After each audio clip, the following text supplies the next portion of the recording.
Federal Republic of Nigeria is here with us. As campaigns officially commence for 2023 general elections, presidential candidates have signed a peace accord in Abuja, the nation's political capital. The chairman of the Inter-Party Advisory Council, Engineer Yabaji Sani, urged all the candidates to ensure there is free, fair and credible election in 2023. Credible, reliable and all-inclusive elections in the most populous nation on the continent of Africa, Nigeria. I pray Allah to make that happen and make us proud as leaders, not only on the continent of Africa, but in the Community of Nations.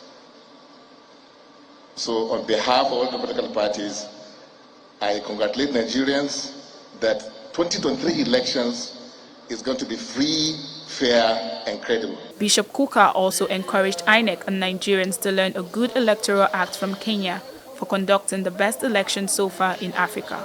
The work of the Peace Committee, actually, we owe very, very special appreciation to the Swiss Embassy, because it was the Swiss Embassy that first invited me in early 2014 to begin a conversation about the possibility of preparing for the fact that Nigeria's elections might go wrong in 2015.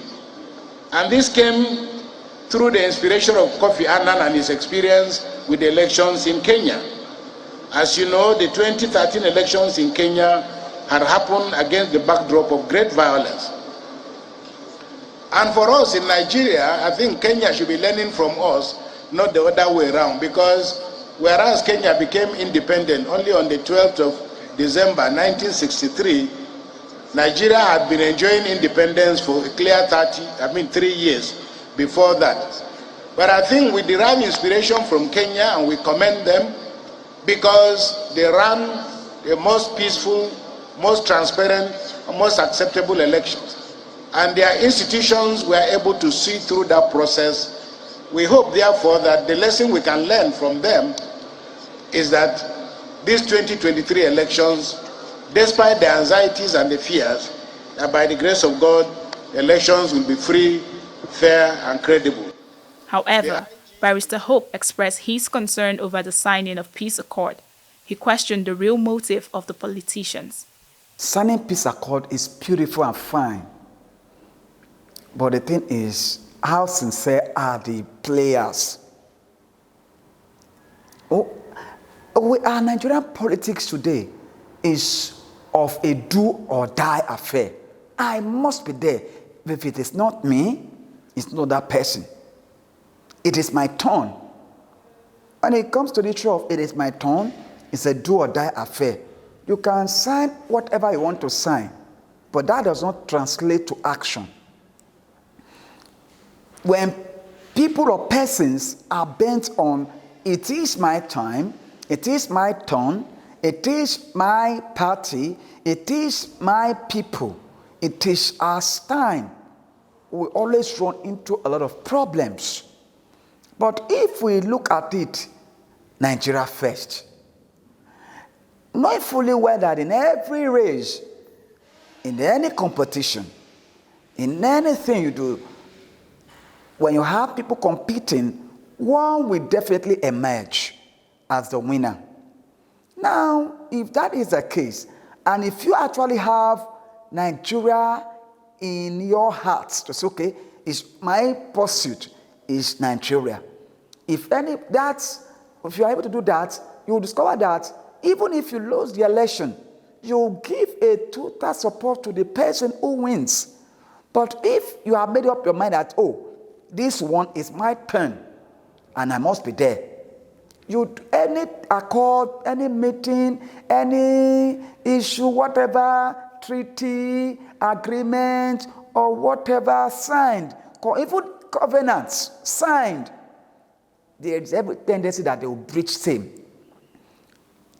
Except they looked it down. They put, as I mentioned, Nigeria first.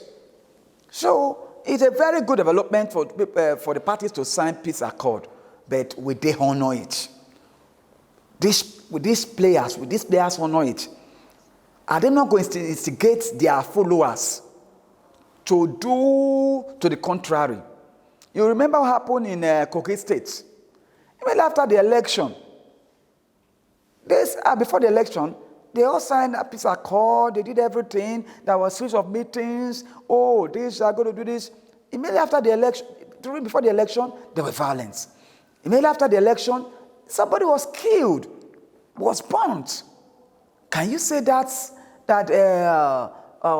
nothing happened? No, it's because the players were not sincere. I must be there. It is me. It's my turn. It's the issue we have today. So, like I mentioned, it's good, but I don't see this peace accord working fine the way it ought to. Even our leaders, our pastors, those people that's calling for this thing, the chairman, retired General Abdusalami and others, they know. They know it's good. At least it helps to douse down some tension. But I ask, what is the law? Under what law would they prosecute? Have they ever prosecuted any who breached the peace accord? No. It's just a mere agreement, not even enforceable. You cannot tell a man not to do. But the thing is, I want to really talk about the security. That our security network should look into it very well. Let them put the system into work. Let us not be partisan. Let our security network not be partisan. Let them be an appendage to the government in power, appendage to a particular party, appendage to, if you have the appendage to all these characters, you may not have the best. So I want to say that it's a very welcome development. It's a beautiful development, but do you know the heart? What is in the heart of the players? Are they going to be peaceful? Are they signing the peace accord in their hearts? Are they signing the peace accord in the heart of their followers? Are they going to bring that same message of peace accord down to their parties? How many parties will sit down and look at, okay, let's look at this peace accord. Let us look at it. I know we need to win. But if we did not win, what do? Let's follow, let's encourage the party to make Nigeria strong. No, you don't have something like that. So that's why I say it's beautiful. But the enforceability in the conscience, the enforceability in action, enforceability in character, in the party, these are the areas that may likely not give us the best.